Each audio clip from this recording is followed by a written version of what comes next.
Well, it is time now for the skinny, and topping our headlines this morning, Trevor Noah under fire. Yeah, barely 48 hours after the South African comedian was named to succeed Jon Stewart later this year on The Daily Show. Critics went looking into his past and have pointed out a history of rants on Twitter that they describe as racist, misogynist, anti-Semitic, homophobic, even fat-shaming. Now, yesterday, Noah responded on Twitter saying, "To reduce my views to a handful of jokes that didn't land is not a true reflection of my character nor my evolution as a comedian." Comedy Central, meanwhile, is standing behind Noah, calling the criticism unfair.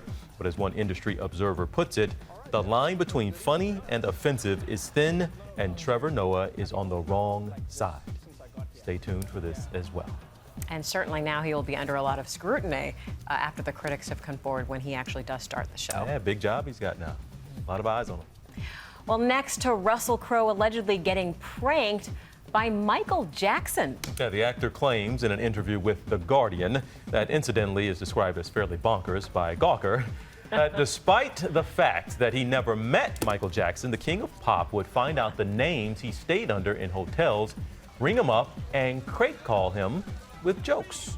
Well, this isn't actually the first time Crowe has mentioned these crank calls. He apparently has said as much to the British tabloid The Sun back in 2013. Doesn't totally surprise me. I can see how Michael Jackson might have had a little prankster streak in him. He had a childish side to him. Just wanted to have a little fun. Yeah. Well, next up, a blast from the past here, thanks to a twist in technology. Hip-hop trio De La Soul has smashed its Kickstarter goal to fund their first studio album in 11 years. Their last album, The Grind Date, was released back in 2004, but they may be best known for the 1989 single Me, Myself, and I, from their influential album 3 Feet High and Rising. Mirror, mirror on the wall, tell me, mirror, what is wrong? Can it be my De La clothes, or is it just my De La song? What I do ain't make believe. People say I sit and try, but when it comes to being De La, it's just me, myself, and I.